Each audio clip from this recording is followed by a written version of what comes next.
Greetings, everybody. Welcome. Today we are in the Gospel of Mark, chapter 14. Jesus is decidedly making his way to Jerusalem, where he will give his life as a ransom for many. This was Jesus' plan all along. He wanted to go to the cross to give his life so that you and I can live. But there were many shortcuts that were offered to him along the way. If you remember, the devil offered him a shortcut. Just said, bow down and worship me, and you can have the whole world. But Jesus said, get thee behind me, right? Because you should not worship anyone but God. But what the devil was offering is a victory without the cross. But Jesus said, no, the cross is what I have to go through so that I can bring salvation to all humankind, all of creation. So this has been the journey.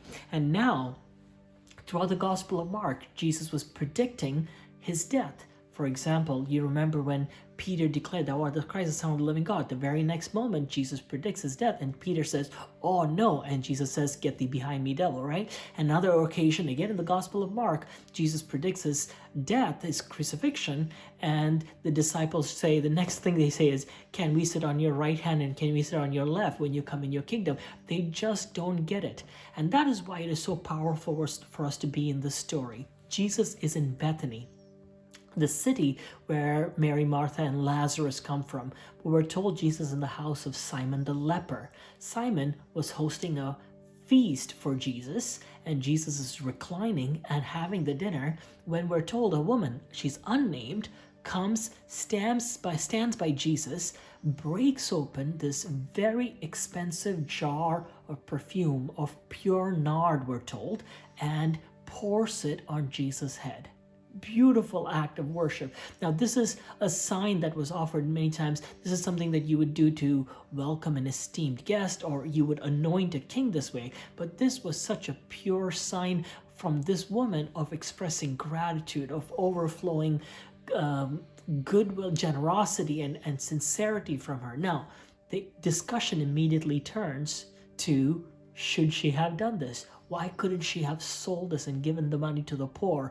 And Jesus says, of course, you have the poor with you always, but you don't have me with you always. Now, Jesus is not diminishing the poor, but he was actually pointing out that these guys didn't really care about the poor. What they were most concerned about was what they saw was extravagant frivolousness of this woman. Now, notice what Jesus says. The way that these people saw as wastefulness, Jesus sees it differently. In fact, here's what he says. She did what she could. She poured perfume on my body beforehand to prepare for my burial. I tell you the truth, wherever the gospel is preached throughout the world, what she has done will also be told in memory of her. Powerful. What they saw as frivolous extravagance that could have been better spent another way, Jesus sees this as a prophetic action that was in preparation for his burial. The point is this: nobody was getting it. The disciples didn't get it. The Pharisees didn't get it. All these people didn't get it. But Jesus has been journeying to the cross to give his life. And here he says, this woman's action was preparing him for his burial, for the cross, which would have happened in just a few words. In her act of generosity and in her act of overflowing gratitude, she played a crucial role in preparing Jesus for his ultimate sacrifice.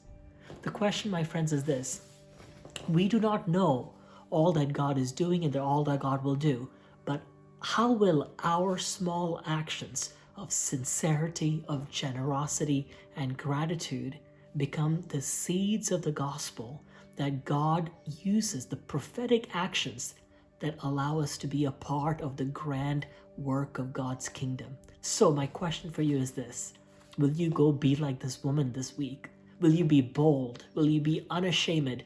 Will you be extravagant and seemingly frivolous in your display of love and gratitude and generosity to your Savior who gave his life for you? And let him take our small actions and show the world that we have a Savior who came to give his life for us, that we might live and live abundantly. God bless you.